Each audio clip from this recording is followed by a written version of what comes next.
Welcome to the Belonging Project podcast. This is Fiorenza and I'm your host.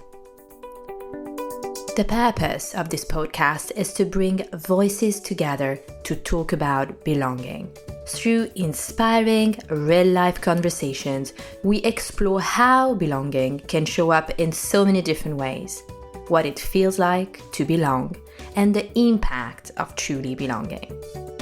Each episode will offer you inspiration and practical strategies to find your true voice in your life and as a leader. Let's dive in. Dr. Ford Dyke is a subject matter expert in human performance optimization.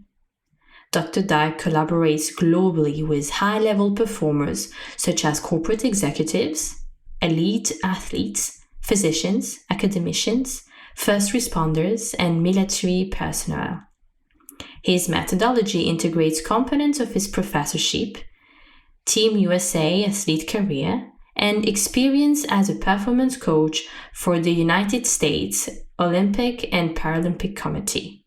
Dr. Dyke's education, professional experience, and personal journey led to the creation of Perfor Humans, a multidimensional space for the human experience.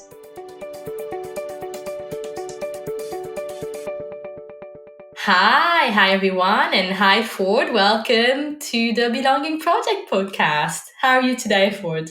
I'm doing very well, Fiorenza. Thank you for having me on. I really appreciate it. I'm stoked for the conversation. Of course, it's a pleasure to have you. And maybe we can get started with a little bit about you, your journey, your story. How does that sound? Sounds great to me. It's an interesting time. I'm actually headed back to my roots here next week, so good timing on asking me my origin.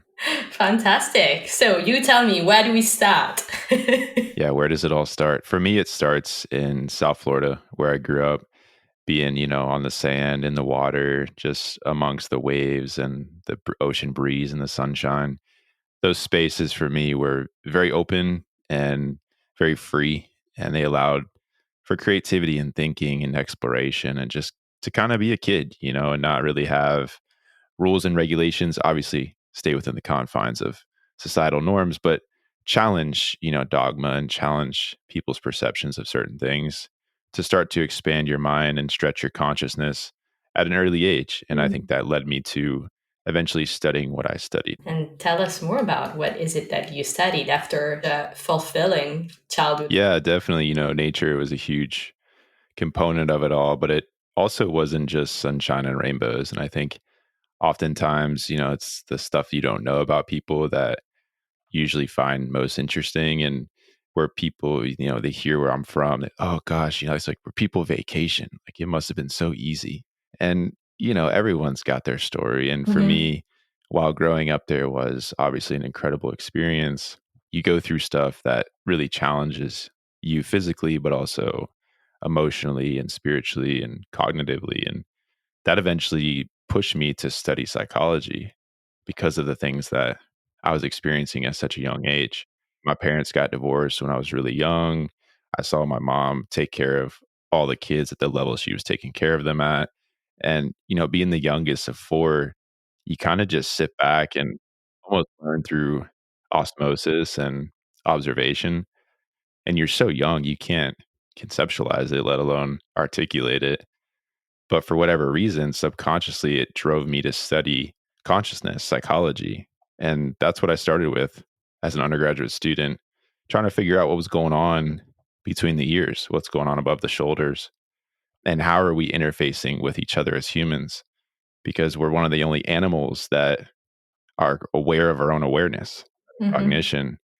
But for me at, 17, 18, 19 years old, I figured, all right, I'll just go to college, study psychology, and just kind of take it from there. Little did I know, I never would have left school, like literally leave school all the way to graduate school and into professorship. So it's been a hell of a journey, but I think there's part of me that understands I didn't really have much control of it. I think it was already kind of laid out for me. I'm actually fascinated and huge respect to kind of choose, right, to study psychology after having had some challenges and difficult moments. How did you know that you wanted to be in the field? I don't think I did, Fiorenza. I think it must have just spoke to me, or it just made me feel a certain way. At 18, when you've gone through what you've gone through, and then I sustained a series of head injuries because of extreme sport, your frontal lobe is forever changed. And, I, for me, just studying what I was studying, you're so in the moment that you don't even understand, like, what is this gonna do? What is this gonna turn into? What is this gonna be eventually? I had no idea. So I was just kind of there. I was just doing my thing. And before I know it, I'm a senior in college. And, the question is like, well, what's the next step? Like, you can't do much with an undergraduate in psychology.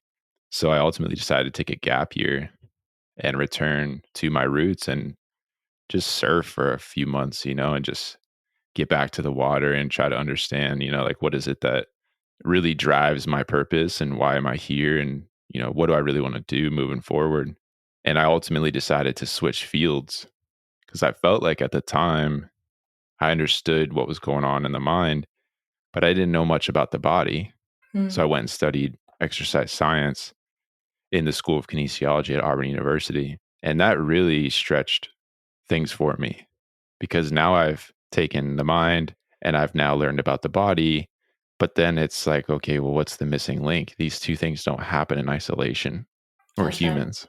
That's Our right. brain sits on top of our body. So that's why I was crazy enough to start a PhD program. And I studied psychophysiology, so the mind body connection. And that was just a whole nother level to it, of course. And fast forward to 2017, I'm walking across the stage and I'm being hooded as Dr. Ford Dyke. And then about 10 days later, I'm walking into a classroom as the professor of that classroom that, months ago I was a student in. So it's just kind of trippy. And for the first 6 months of professorship, I didn't even know what was up, down, left, right, forward, backward. Like I just it was just like a blur. Like how Mm. fast things happened.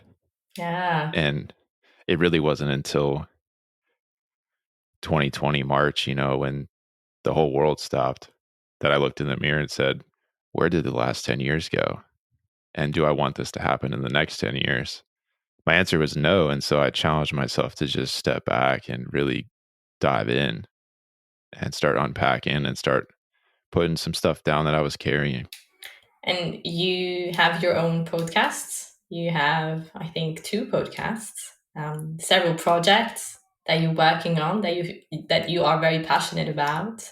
I'd love to maybe to yeah for the audience to know a bit more about that as well. Well, it was part of that reflection of, what's the last 10 years? Like what happened? And so I challenged myself, what can I make? What can I create as a vehicle to push this information outside of academic classrooms? So I realized, well, maybe I can use other vehicles, other modalities like podcasts, like multimedia channels, YouTube, LinkedIn, etc., to push information out to the world that may not have access to it unless they were in an academic setting, paying tuition, having access to certain professors. So everything I do is free. I don't get paid. I'm an independent podcaster. I'm not a multi-million dollar YouTuber. I'm out there using these vehicles as platforms to provide information and knowledge and to disseminate it for people that, in my opinion, need access to it. Because there's a lot of information out there that isn't very good.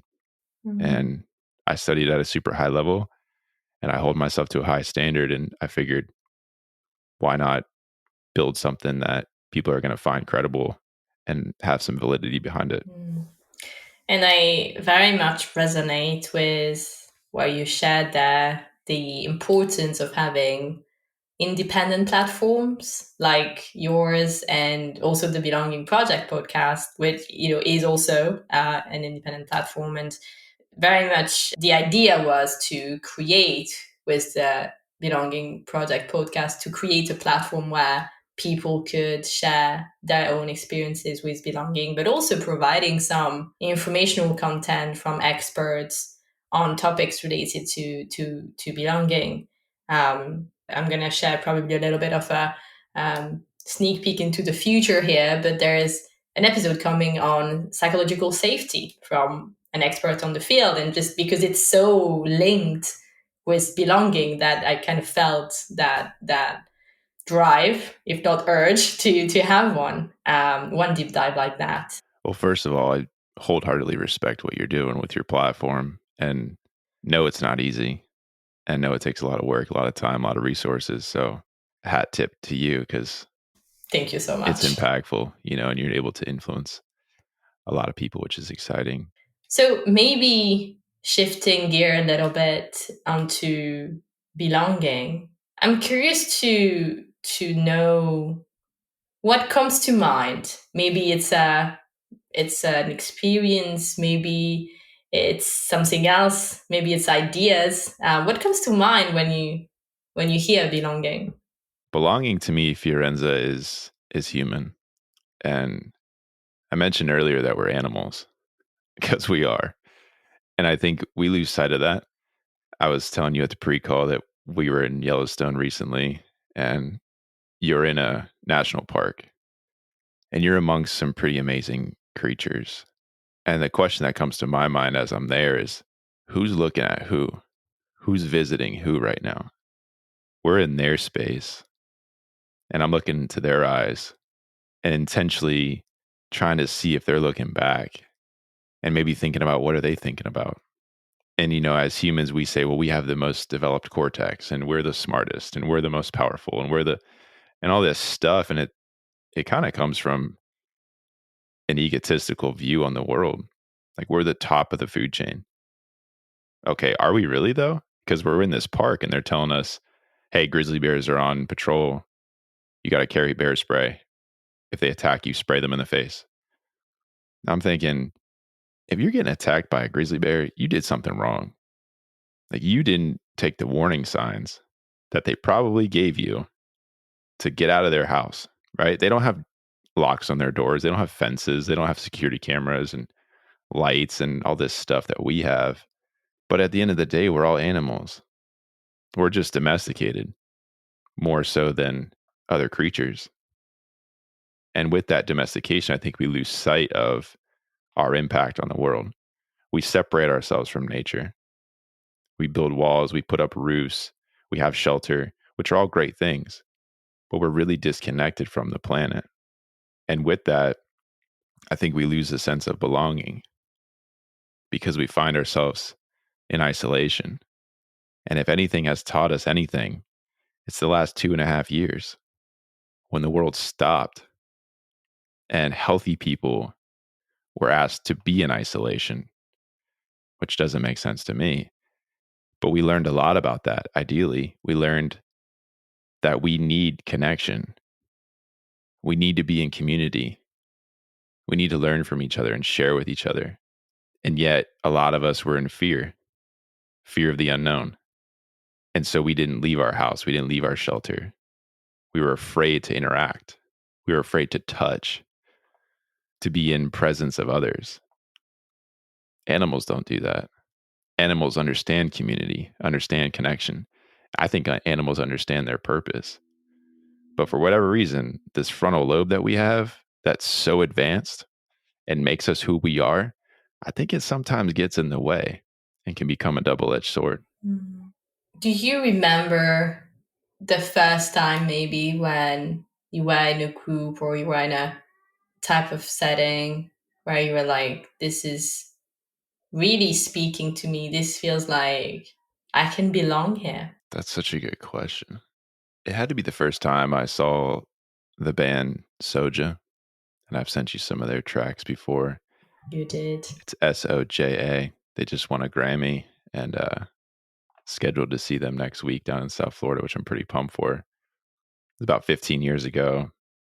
The first time I saw them, and they were not the band they are now, and they were just getting started, and there were about 6 of them on stage. There's now 8 of them. And as I stood there and they came onto the stage and they just started playing, and it sounded like the CDs that I had been listening to. Probably dating myself saying CD. The MP3 track that I was playing. I really understood in that moment that music is bigger than a lot of things on the planet because music connects people. Mm. Music is that universal language. You can play a track from a different spoken language, but you'll still move to it. So music is universal, but movement is also universal. And music makes humans move. And with that, I felt like I belonged because I was Mm. listening, I was moving, I was connecting, I was understanding. And I realized that it's bigger than me. And that's a super powerful feeling that you can capture just at a small concert. This is so powerful. I never thought about music in a way that it transcends language in a way, right? You can be next to next to another individual and they're talking totally different language than where you are, and maybe the song is in a language that you both don't understand, but you can still be moved. And we've all I think there's very low risk in saying that we've all been moved by a song already in our life, hopefully. That's my hope. um, and yes, I can feel that, right? There is that sense of belonging that we're feeling, and going to a place where there are actually other people resonating with that tune in the same way as you are really creates that pace. And it's fine. You don't need to know the other people there. And you're still connecting and you're still feeling that it's your tribe, it's your people. And all that thanks to music, thanks to maybe a song. Yeah. I think what's cool about it too is even if you were to take lyrics out of the equation and it was just music, Mm-hmm. instrumentation, Mm-hmm. people are still going to move. Yeah. And even if you take hearing out of it, so you take a deaf person and you play Mm-hmm. music for them, their sensory receptors pick up on the vibration of those frequencies different than a hearing individual, but they still understand that it's music. And it wasn't until I got to grad school and I started studying the body, start studying human physiology, where I realized that the heartbeat has a certain frequency to it, and so does the brain. We're electromagnetic. And when those signals are emitted and music comes out of a speaker and they align, you've got some pretty cool harmony there. That's so amazing. Yeah. Thank you for bringing this perspective. You pulled it out of me. You asked a good question. So thank you.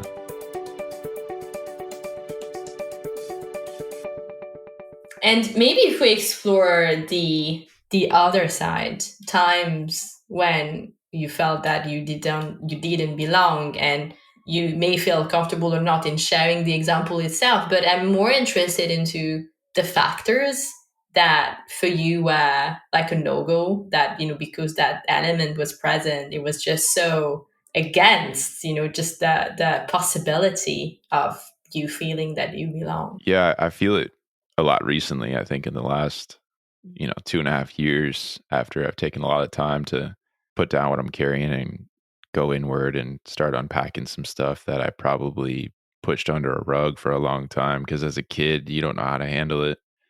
You don't have the aptitude, you don't have the bandwidth to try to process the things that occurred to you. So it isn't until you get into this phase of adulthood, quote unquote, whatever that means, and your frontal lobe starts to shift again, and you realize there's some shit that I experienced that has shaped my brain physically and also electrically. Like the functionality of it has forever shifted.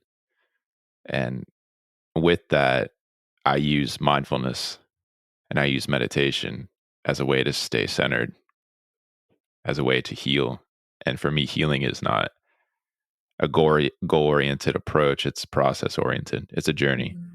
You either step foot on that path and you work towards it for the rest of your existence, or you deny it and you run from it and you say, I don't need it, and you push it away. Is there one better or one worse? Everyone's on their own journey. But for me, I decided I want to make sure that I'm living a prosperous life. I have equanimity, vitality, I'm productive, I'm healthy, I've got well-being, and that takes time, that takes intention. And so with all this work that I've done and I'm currently doing, when I place myself in settings that don't align with that, that's when I feel like I don't belong. Mm. So for example, if I'm in a setting with a lot of people that are disconnected and losing sight of the purpose and, in my viewpoint, wasting time, I don't feel like I belong. Mhm. I feel constricted. I feel tight. I feel like I gotta go. I don't. There's no calmness, Mhm. and I just can't resonate with that. And I often think about situations like that where we feel like that, and I don't think I have an answer yet, but and it may be situational, but I'm interested in hearing if you have any thoughts. Could there be things that people in those type of setting, or even the setting itself, could do or could say to make it up, right? To change a little bit the course, right? To change it for the better and bring us trust, bring trust back for us, that belonging could exist. What are your thoughts on that? Well, I'll lean on the anatomy and the physiology of the human body and mind because I think that's really where Mm. things start for us as Mm. humans, as creatures. First and foremost, our skull is our atlas. That's what's referenced as in anatomy and physiology courses, the atlas. And the first bone that the skull sits on the cervical column, is your axis. So your atlas sits on top of your axis and it rotates. And if something happens in your environment, you usually turn to attend to that. And that's where the rotation occurs. And we're animalistic. We're trying to survive. We're very close to our ancestors. Modern technology is super new. Our brains haven't really caught up to that. We understand the value of shelter, water, food, safety. Like that's about all our brains can process. We are in control with our limbic system. We're basically slaves to the limbic system. If we're hungry, we react. If we're thirsty, we react. If we're going to mate, we react. And it just repeats: eat, sleep, procreate, repeat. We're animals. And the frontal lobe is so new that I think humans haven't had enough time to really understand it, but also utilize it to the full capacity that's utilized for. And I think that, the atlas that sits on top, that's your world. Just like my atlas is my world. Everything else outside of it is what you make of it. Mm. It's the notion of perception as reality. So you could be having a bad day. I could be having a great day. We're sitting in the same room. But how is that even possible? So it's not the environment. It's probably inside. It's the atlas. Mhm. Something disrupted your balance, your equilibrium, Mm. that's imposing a bad day on you. Mhm. Something aligned my balance and my equilibrium that's imposing a good day on me. Mhm. But the cool thing about it is I can detect that you're having a good or bad day without even you saying anything. I can Mhm. just capture your vibe, just Mm. like you can capture mine. We know if we walk into a room if someone's upset right away. We don't have to ask a question. Yeah. How do we know that? That's not the frontal lobe. Those are lower order systems that we've had for so long. I mean, we've had these things for millions of years because they've evolved from other creatures. I feel like some people are fighting against that. No, I don't have it. I don't know. Yeah, I think a lot of people are disconnected from their atlas, let alone the world. Mm. But that's where we are, and will it change? Probably. I'd rather be optimistic and wrong than pessimistic and right. Totally, totally. What would be your advice? How could we reconnect with our atlas? First, you have to stop. Just stop. Hmm. I mean, Fiorenza, March 2020, the world stopped. The world stopped. The planet didn't stop. The world stopped. The world is a fabrication. Humans created the world that we live in with all the systems and policies. We didn't create the planet. nature flourished in those first, I'd say, 6 to 12 months. But the minute that the humans had the opportunity to push their foot back on the gas pedal, what happened? They did. They jumped back on the hamster wheel. We all heard this notion of return to normalcy. I still don't even know what that means. It's kind of mind blowing when I hear people say, let's return to normalcy. I'm thinking, what the hell is normalcy? So here we are. We're back where we started. We didn't learn much from that period of stop. So that's why I try to tell people is like, you got to stop. You just have to stop. And after you stop, check in with yourself. See how you're feeling physically. Where's your mind? What are you thinking about? Are you even aware of what you're thinking about? Most people are not. And we call ourselves the most advanced. Maybe. Maybe not. It sounds practical. It sounds easy. Well, it is practical. It sounds easy. And it's so hard. Well, it's simple, but it's not easy. Mm-hmm. That's the challenge that I impose on people. It's super simple. Just stop. Mm-hmm. But that's not easy. The simplest things in life are often the most difficult. Yeah. We have such struggle with that. That's true. That's very true. There's one question that I like to ask the guests on the podcast. So I'm going to ask you, what's the best advice that you've received and that you'd like to share with others? I've had some pretty incredible mentors in my life and people that have influenced my trajectory. But I got to lean on my mom for this one because she's probably the most impactful one. And she's the one that afforded me the opportunities with education. Like she literally told me in high school, don't ever leave school. Like she would just say that, don't ever leave school. And at the time, I didn't really know what the heck she was talking about. But I think I took her a little too literally because I'm a professor now.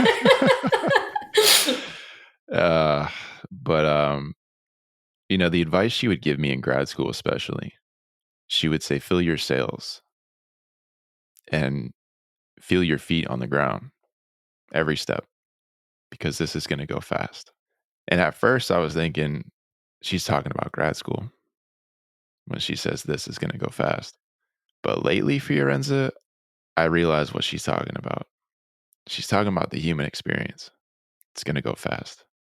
And just this past year, she turned 66 and I turned 33.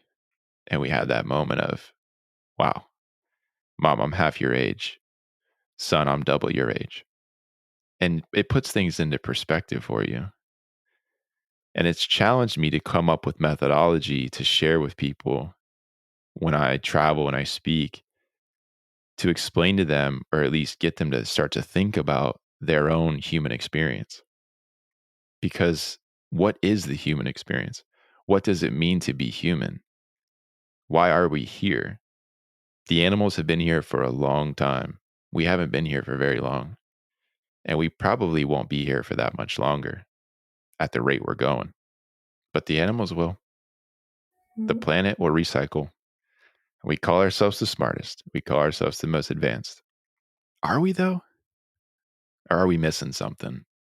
So I challenge people to look at their own experience as a part of the bigger picture.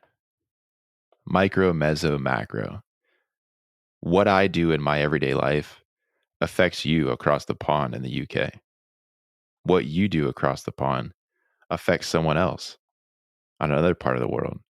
And what we all do affects the world as a whole. And to me, that's belonging. That's connection. That's the human experience. Thank you, Ford. This is gold. I love it, and I actually love that you took your mom's advice literally, because then otherwise we wouldn't be here today. So Exactly. Literally would not be sitting here if I wasn't taking that seriously. Thank you, Ford. You're such an amazing guest. Thank you for being on the podcast with me. I appreciate that. It's a huge honor. I like connecting with people that are pushing the norm, and what it means to be human. So thank you so much for having me on. I appreciate it. You can follow the podcast on LinkedIn at the Belonging Project Podcast. You can also hit subscribe and stay up to date with our episodes. And do feel free to get in touch with me on coaching@fiorenzarossini.com. Thank you again, and see you next time.